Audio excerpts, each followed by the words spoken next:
When we talk about covert narcissists, a few traits come to everybody's mind immediately. Quiet manipulation, passive aggressiveness, that fragile ego hidden behind a humble face, the classic image of someone who pretends to be soft spoken, soft hearted, modest, and even self sacrificing. But inside, there is this raging entitlement boiling quietly under the surface. And it's true, these are all real and important traits to understand. But there is one particular weapon covert narcissists use, a weapon so sneaky, so polished, so beautifully deceptive that even seasoned survivors, yes, even people who know what narcissism looks like, can fall for it without realizing they have been touched, pulled, and hypnotized. And this is the habit we are going to talk about today. The one weird habit covert narcissists have but pretend they do not. And trust me, once you spot it, you will start seeing it everywhere, especially in those people you once thought were the kindest souls on the planet. Hi, I am Danish, a narcissistic abuse recovery professional. Welcome to my channel. Today we are going to take a deep dive into a side of covert narcissism that almost nobody talks about. If I had to give you a visual to understand covert narcissism inside out, I would say imagine shit packaged in the most gorgeous, luxurious, breathtaking bag you have ever seen. At first, you're mesmerized by the beauty of it, the design, the way it shimmers, the feeling it gives you that maybe, just maybe, you have stumbled across something rare, precious, even life-changing. Then, slowly, you start noticing a smell. You sniff around. You wonder, where is it coming from? It can't be this bag. Look at it. It's too beautiful, too divine, too flawless. Instead of questioning the bag, you start questioning yourself, don't you? You check your shoes, your pants. Maybe it's you. Maybe you're the problem.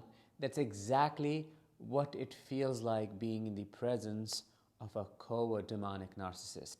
They are masters at presentation, but inside it is the same rot. It just smells slower. And here is the secret nobody really tells you. The habit that lets them pull this off is virtue signaling. But they do not just virtue signal the way influencers do on social media. No, covert narcissists have a signature style to it.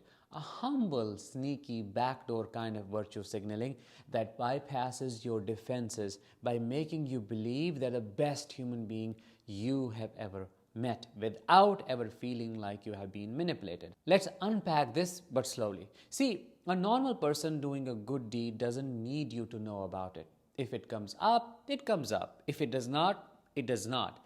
Their goodness is not a performance.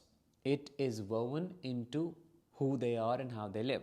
But for a covert narcissist, goodness is a currency, a brand, a silent resume they must keep updating and broadcasting, but in a way that never looks obvious. So how do they do it? They do it through a special structure in their language. Comparison disguised as casual storytelling. They won't just come out and say, I am better than them. No. That would blow their cover. Instead, they will start by mentioning someone else. Someone they subtly judge as inferior. A friend, a neighbor, a colleague, a family member. And they won't bash them outright. Remember, the key is stealth. They will say something like, it's so hard for some people to stay patient with their kids. I mean, look at my sister. She's really doing her best. But I guess not everyone finds it easy to sit and do homework with their children every night. There will be a pause, soft smile, maybe a sigh. And honestly, I have just always felt it's really important to prioritize that time, no matter how tired I am. Even after a long day, I can't just sleep knowing I didn't give my kids that support. Bam, they just told you. Their sister is not doing enough. They are selfless and perfect. They are the standard of goodness. And they did not say anything bad about anyone. So if you call them out, of course you will look crazy. That is the genius of covert virtue signaling. Let me give you a personal example to bring this home. This is something I have experienced, I have witnessed again and again in my own life. You know with who? My covert narcissistic mother. She had this special talent of what I call masked monologues. It would start with a conversation that seemed really innocent, like casually talking about her own sister, how she was raising her children. There were no insults, no drama, just an innocent, seemingly loving observation. She's so sweet, but I just wonder if maybe she is a little too lenient. I mean, at that age, I used to be so strict about sleep times. It was always lights out by 8:30, no exceptions. It's tough, but I think it really builds discipline in the long run.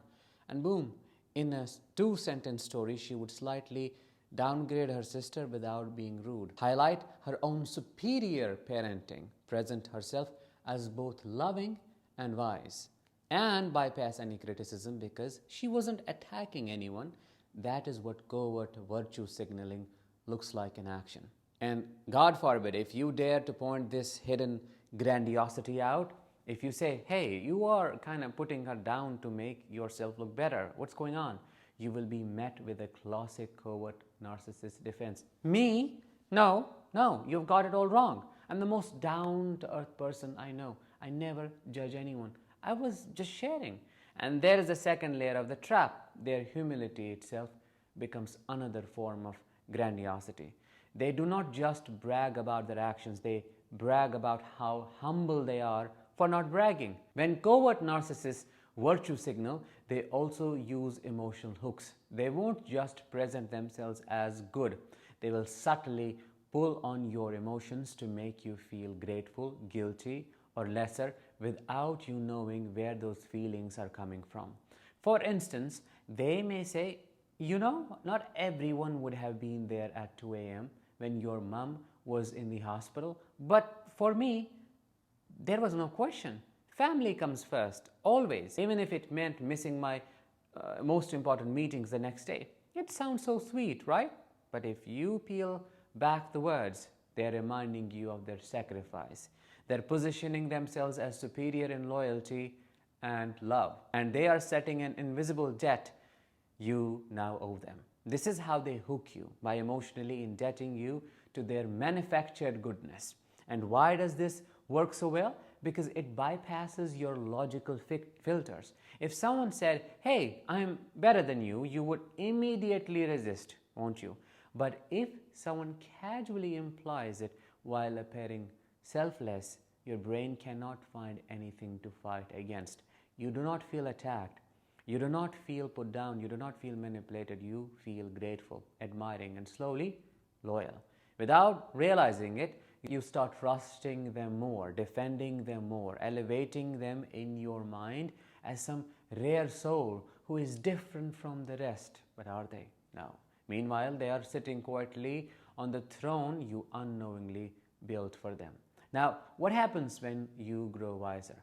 When you start spotting these patterns and you begin pulling away, the covert narcissist does not apologize. They do not self-reflect like other narcissists.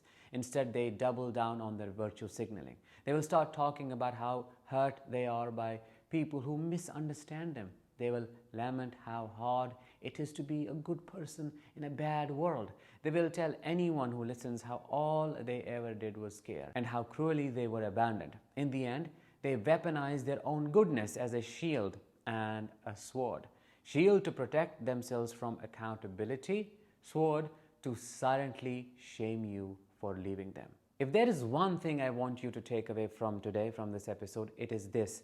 Virtue signaling is not just about posting quotes online or making dramatic gestures. In covert narcissists, it's a finely tuned instrument of manipulation. It is how they gaslight seasoned survivors into doubting their instincts, manufacture loyalty without direct control, keep up the appearance of saintliness while quietly exalting themselves over everyone else. The next time you hear someone casually talking about their own virtues in comparison to someone else's flaws, pay attention. It's a big red flag, especially if they do it with a soft voice, especially if they hide it behind concern or casual conversation. It may not just be a conversation.